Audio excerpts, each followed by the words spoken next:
नमस्कार साथियों, चैनल पर आप सबका स्वागत है। आज हम पढ़ेंगे मोहन राकेश जी की कहानी एक और जिंदगी। यह कहानी उनकी आत्मकथा मानी जाती है। चलिए हम पठन करते हैं कहानी का। और वीडियो के अंत में आपके लिए एक प्रश्न छोड़ा जाएगा, आप कमेंट बॉक्स में जाकर उसका उत्तर दे सकते हैं। चलिए पठन शुरू करते हैं। और उस एक क्षण के लिए प्रकाश के हृदय की धड़कन जैसे रुकी रही। कितना विचित्र था वह क्षण, आकाश से टूटकर गिरे हुए नक्षत्र जैसा। कोहरे के पक्ष में एक लकीर सी खींचकर वह क्षण सहसा व्यतीत हो गया। कोहरे में से गुजरकर जाती हुई आकृतियों को उनसे एक बार फिर ध्यान से देखा। क्या यह संभव था कि व्यक्ति की आंखें इस हद तक उसे धोखा दें? तो जो कुछ वह देख रहा था वह यथार्थ ही नहीं था।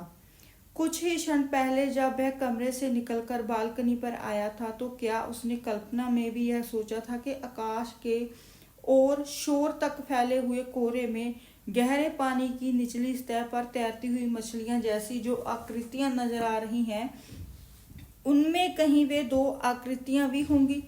मंदिर वाली सड़क से आते हुए दो कुहरीले रंगों पर जब उसकी नजर पड़ी थी तब भी क्या उसके मन में कहीं ऐसा अनुमान जागा था?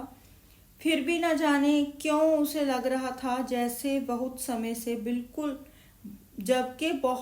बहुत समय से बल्कि कई दिनों से वह उनके वहां से गुजरने की प्रतीक्षा कर रहा हो। जैसे कि उन्हें देखने के लिए ही वह कमरे से निकलकर बालकनी पर आया हो और उन्हीं को ढूंढती हुई आंखें मंदिर वाली सड़क की तरफ मुड़ी हो। यहाँ तक कि उस धानी आंचल और नीली नेकर के रंग भी जैसे उसके पहचाने हुए हों और कोहरे के विस्तार में वह उन दो रंगों को ही खोज रहा हो। वैसे उन आकृतियों के बालकनी के नीचे पहुंचने तक उसने उन्हें पहचाना नहीं था, परंतु एक क्षण में सहसा वे आकृतियां उस तरफ उसके सामने स्पष्ट हो उठी थी जैसे जड़ता के क्षण के अवचेतन की गहराई में डूबा हुआ कोई विचार एकाएक चेतना की सतह पर कौंध गया हो। नीली नेकर वाली आकृति घूमकर पीछे की तरफ देख रही थी। क्या उसे भी कोहरे में किसी की खोज थी? और किसकी? प्रकाश का मन हुआ कि उसे आवाज दे, मगर उसके गले में से शब्द नहीं निकले। कोहरे का समुंदर अपनी गंभीरता में खामोश था, मगर उसकी अपनी खामोशी एक ऐसे तूफान की तरह थी जो हवा ना मिलने से अपने अंदर ही गुमड़ कर रह गया हो। नहीं तो क्या वह इतना ही असमर्थ था कि उसके गले में एक शब्द भी न निकल सके? वह बालकनी से हटकर कमरे में आ गया। वहां अपने अस्त व्यस्त सामान पर नजर पड़ी तो शरीर में निराशा की एक सिहरन दौड़ गई। क्या यही वह जिंदगी थी जिसके लिए उसने? परंतु उसे लगा कि उसके पास कुछ भी सोचने के लिए समय नहीं है। उसने जल्दी जल्दी कुछ चीजों को उठाया और रख दिए जैसे कि कोई चीज ढूंढ रहा हो, जैसे उसे मिल न रही हो। अचानक खूंटी पर लटकी पतलून पर नजर पड़ी तो उसने पैजामा उतारकर जल्दी से उसे पहन लिया। फिर पल भर खोया सा खड़ा रहा। उसे समझ नहीं आ रहा था कि वह क्या चाहता है। क्या वह उन दोनों के पीछे जाना चाहता था या बालकनी पर खड़ा होकर पहले की तरह उन्हें देखते रहना चाहता था? अचानक उसका हाथ मेज पर रखे ताले पर पड़ गया तो उसने उसे उठा लिया। जल्दी से दरवाजा बंद करके वह जीने से उतरने लगा। जीने पर आकर ध्यान आया कि जूता नहीं पहना। वह पल भर ठिठक कर खड़ा रहा मगर लौटकर नहीं गया। नीचे सड़क पर पहुंचते ही पाव कीचड़ में लथपथ हो गए। दूर देखा वे दोनों आकृतियां घोड़ों के अड्डे के पास पहुंच चुकी थी। वह जल्दी जल्दी चलने लगा।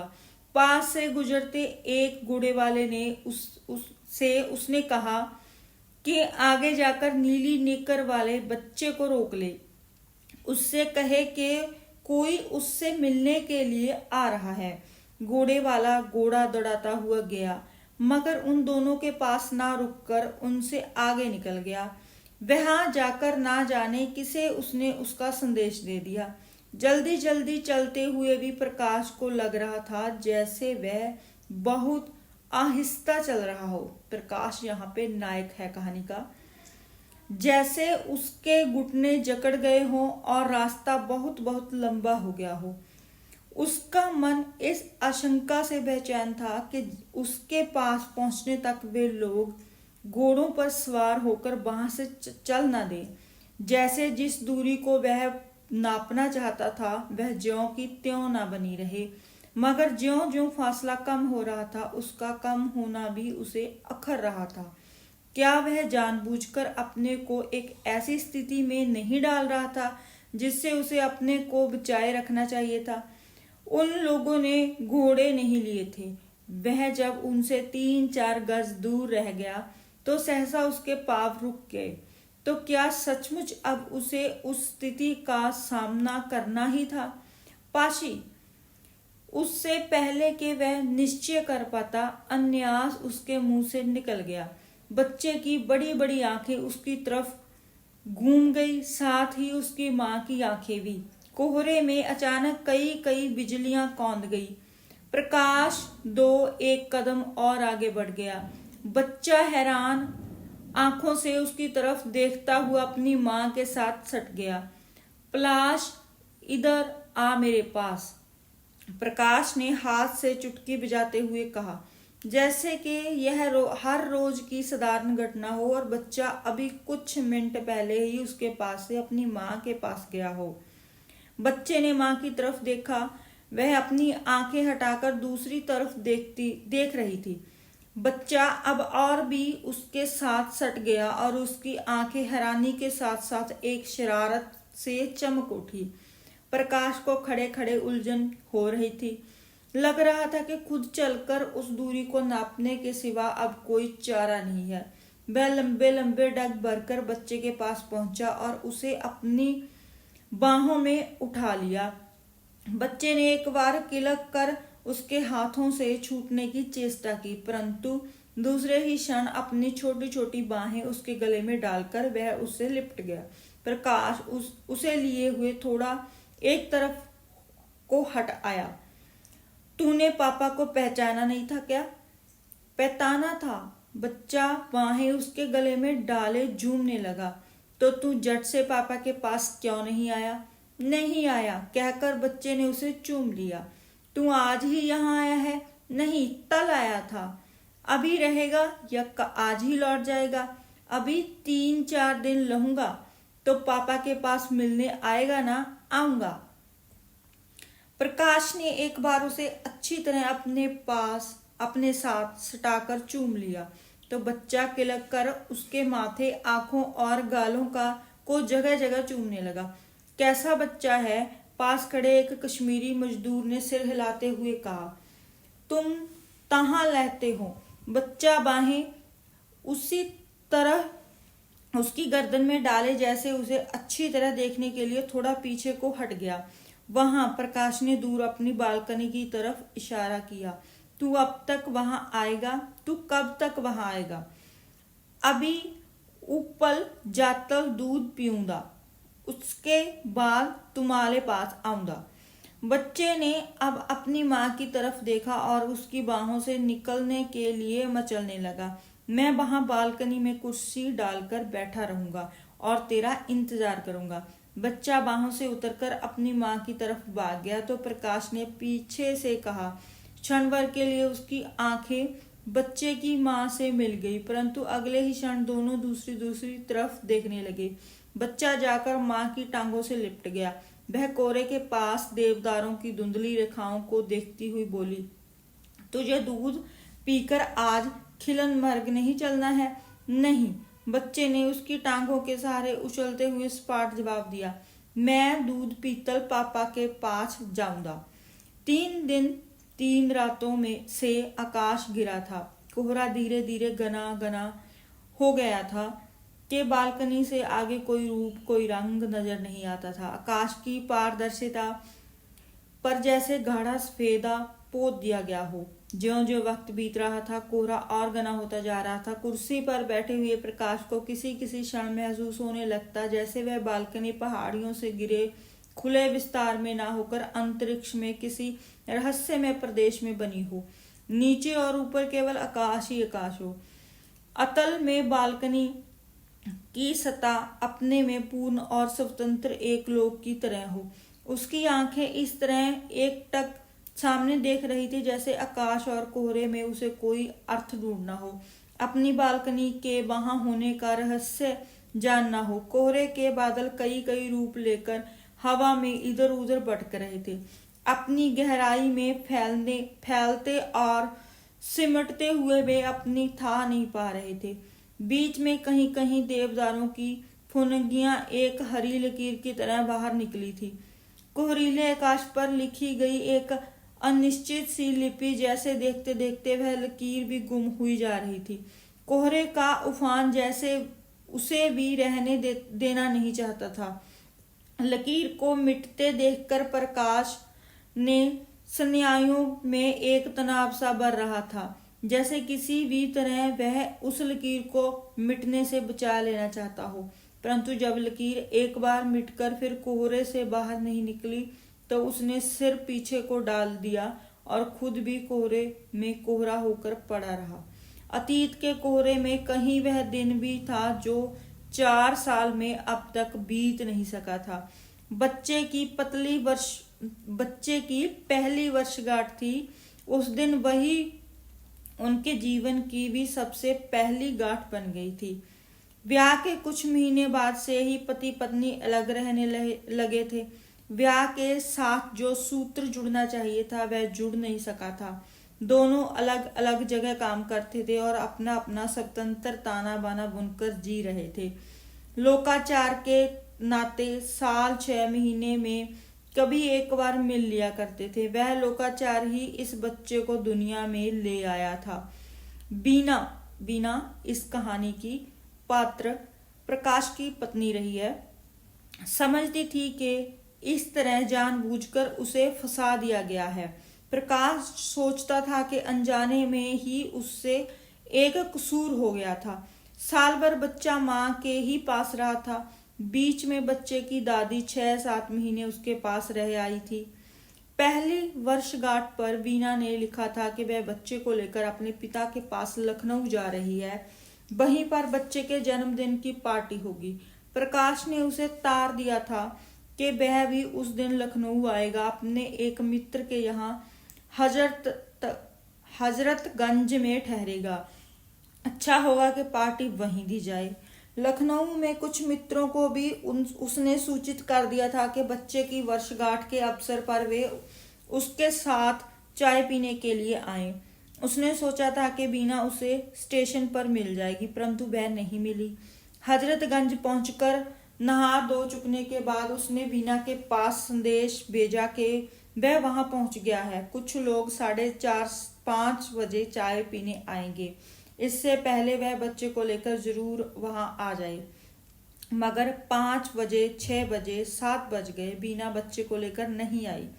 दूसरी बार संदेश भेजने पर पता चला कि वहां उन लोगों की पार्टी चल रही है। बीना ने कहला भेजा कि बच्चा 8 बजे तक खाली नहीं होगा, इसलिए वह अभी उसे लेकर नहीं आ सकती। प्रकाश ने अपने मित्रों को चाय पिलाकर विदा कर दिया। बच्चे के लिए खरीदे हुए उपहार बीना के पिता के यहाँ भेज दिए।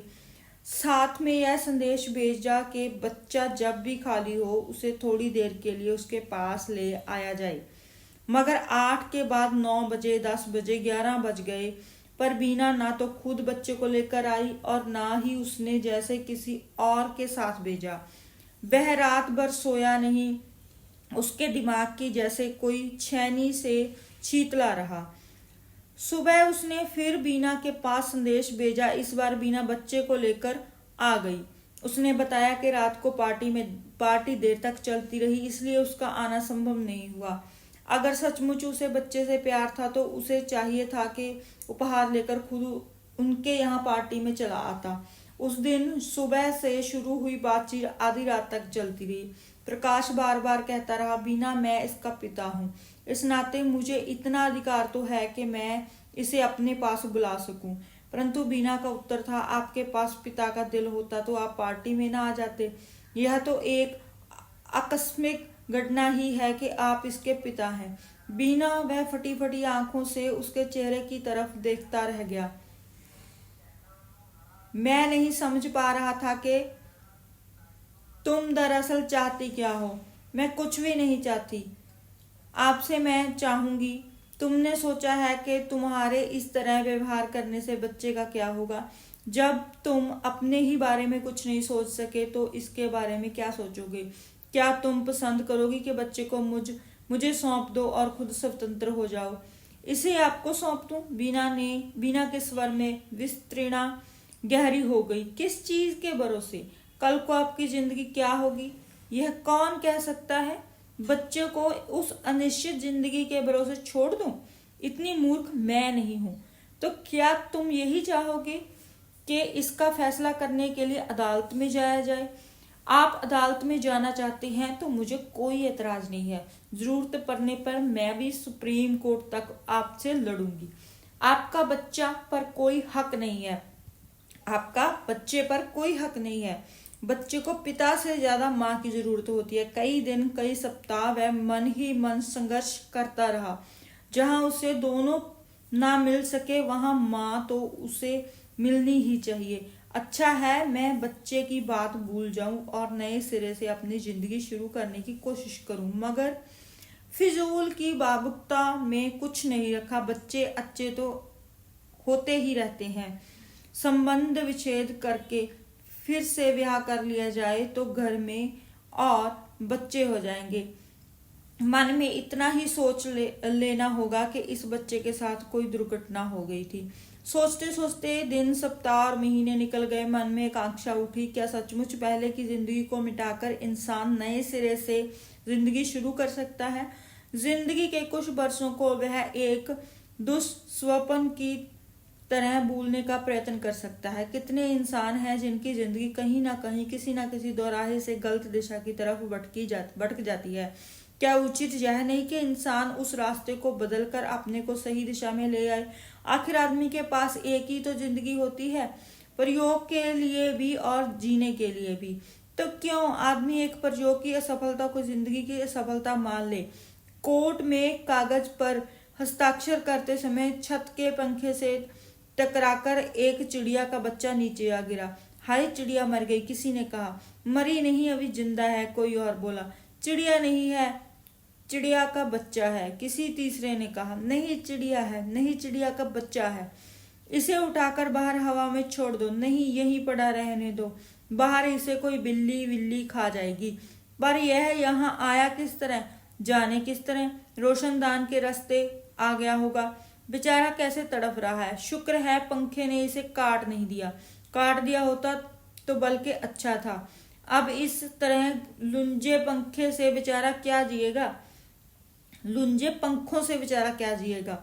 तब तक पति पत्नी दोनों ने कागज पर हस्ताक्षर कर दिए थे। बच्चा उस समय कोर्ट के हाथे में कुओं के पीछे भागता हुआ किलकारियां भर रहा था। वहां आस पास धूल उड़ रही थी और चारों तरफ मटियाली सी धूप फैली थी। फिर दिन सप्ताह और महीने 2.5 साल गुजर जाने पर भी वह फिर से जिंदगी शुरू करने की बात तय नहीं कर पाया था। उस बीच बच्चा 3 बार उससे मिलने के लिए आया था। वह नौकर के साथ आता और दिन भर उसके पास रहकर अंधेरा होने पर लौट जाता। पहली बार वह उससे शर्माता रहा, मगर बाद में उससे हिल मिल गया था। वह बच्चे को लेकर घूमने चला जाता, उसे आइसक्रीम खिलाता, खिलौने ले देता। बच्चा जाने के वक्त हट करता, अभी नहीं जाऊंगा, दूध पीतल जाऊंगा, थाना थातल जाऊंगा।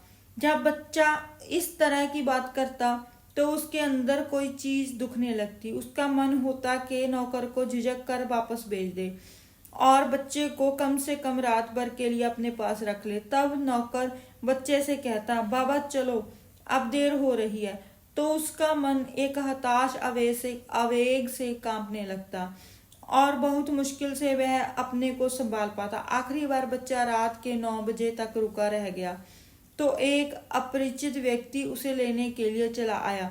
बच्चा उस समय उसकी गोद में बैठा खाना खा रहा था। देखिए, आप बच्चे को भेज दीजिए, इसे बहुत देर हो गई है। उस अजनबी ने कहा, आप देख रहे हैं बच्चा खाना खा रहा है। उसका मन हुआ कि मुक्का मारकर उस आदमी के दांत तोड़ दे। हाँ हाँ, आप खाना खिला दीजिए, अजनबी ने उदारता के साथ कहा। मैं नीचे इंतजार कर रहा हूँ। गुस्से के मारे उसके हाथ इस तरह कांपने लगे कि उसके लिए बच्चे को खाना खिलाना असंभव हो गया। जब नौकर बच्चे को लेकर चला गया तो उसने देखा कि बच्चे की टोपी वही रह गई। वह टोपी लिए हुए दौड़कर नीचे पहुंचा तो देखा कि नौकर और अजनबी के अलावा बच्चे के साथ कोई और भी है, उसकी माँ। वे लोग 40-50 गज आगे चल रहे थे। उसने नौकर को आवाज दी तो चारों ने मुड़कर एक साथ उसकी तरफ देखा। फिर नौकर टोपी लेने के लिए लौट आया और शेष तीनों आगे चलने लगे। उस रात कंबल में मुंह सिर लपेटकर वह देर रात तक रोता रहा। तब नए सिरे से फिर वही सवाल उसके मन में उठने लगा, क्यों वह अपने को इस अतीत से पूरी तरह मुक्त नहीं कर लेता। अगर बसा हुआ घर बार हो तो उसकी चहल पहल से वह इस दुख को भूल नहीं जाएगा। उसने अपने को इसलिए तो बच्चे से अलग किया था कि अपनी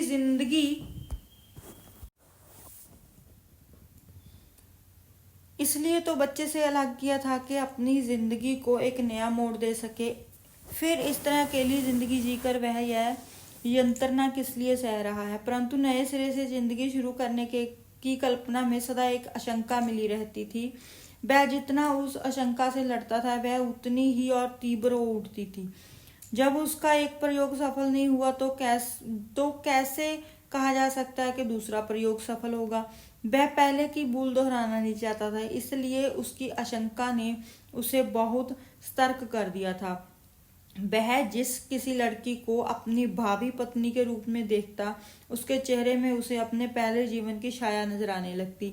हालांकि वह स्पष्ट रूप से इस विषय में कुछ भी नहीं सोच पाता था, फिर भी उसे लगता था कि वह किसी ऐसी ही लड़की के साथ जीवन बिता सकता है जो हर लिहाज से बीना के उल्ट हो। बीना में बहुत अहंकार था।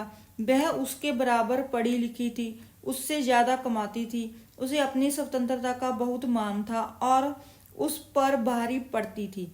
बातचीत में भी वह खुले मर्दाना ढंग से करती थी।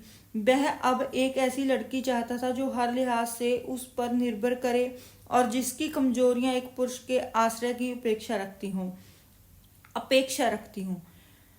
कुछ ऐसी ही लड़की थी निर्मला, उसके मित्र कृष्ण जुनेजा की बहन।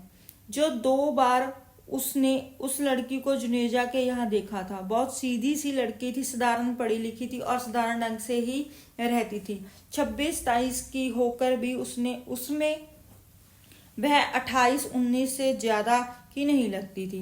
वह जुनेजा के घर की कठिनाइयों को जानता था। उन कठिनाइयों के कारण ही शायद इतनी उम्र तक उस लड़की की शादी नहीं हो सकी थी। जब निर्मला के साथ उसके ब्याह की बात उठाई गई तो उसे सचमुच लगा कि उसकी जिंदगी अब सही पटरी पर आ जाएगी। बात तय हो जाने के बाद उसने अपना आप काफी भरा भरा सा लगने लगा। हवा और आकाश में उसे एक और ही आकर्षण लगने लगा। निर्मला ब्याह कर घर में आई भी नहीं थी कि वह शाम को लौटते हुए फूलों की बेनियां खरीद कर घर लाने लगा। अपना पहला घर उसे छोटा लगने लगा, इसलिए उसने एक बड़ा घर ले लिया और नया फर्नीचर खरीद कर उसे सजा दिया। पास में ज्यादा पैसे नहीं थे, फिर भी कर्ज लेकर उसने निर्मला के लिए कितना कुछ बनवा डाला। निर्मला हंसती हुई उसके घर में आई, मगर वह एक ऐसी हंसी थी जो हंसने का मौका न रहने पर भी थमने में नहीं आती थी। पहले कुछ दिन तो वह समझ नहीं सका कि वह हंसी क्या है। निर्मला कभी बिना बात के हंसना शुरू कर देती और देर तक हंसती रहती। वह हैरान होकर उसे देखता रहता। 3 साल के बच्चे भी वैसे आकस्मिक ढंग से नहीं हंसते थे जैसे वह हंसती सी। कोई उसके सामने गिर जाए तो कोई चीज भी किसी से गिरकर टूट जाए तो उसके लिए अपनी हंसी रोकना असंभव हो जाता था। ऐसे में लगातार 10 मिनट तक वह हंसी से बेहाल रहती। वह उसे समझने की चेष्टा करता कि ऐसी बातों पर नहीं हंसा जाता तो निर्मला को और भी हंसी छूटती। वह उसे डांट देता तो वह उसी आकस्मिक ढंग से बिस्तर पर लेटकर हाथ पैर पटकती हुई रोने लगती, चिल्ला चिल्लाकर अपनी मरी हुई मां को पुकारने लगती और अंत में बाल बिखेर कर देवी बन जाती और घर भर को शाप देने लगती। कभी अपने कपड़े फाड़कर इधर उधर छिपा देती, अपने गहने जूते के अंदर संभाल देती, कभी अपनी बाह पर फोड़े की कल्पना करके दो दो दिन उसके दर्द से कराती रहती और फिर सहसा स्वस्थ होकर कपड़े धोने लगती और सुबह से शाम तक कपड़े धोती रहती। जब मन शांत होता तो मुंह गोल किए वह अंगूठा चूसने लगती। उठते बैठते खाते पीते प्रकाश के सामने निर्मला के तरह तरह के रूप आते रहते उसका मन एक अंधे कुएं में भटकने लगा।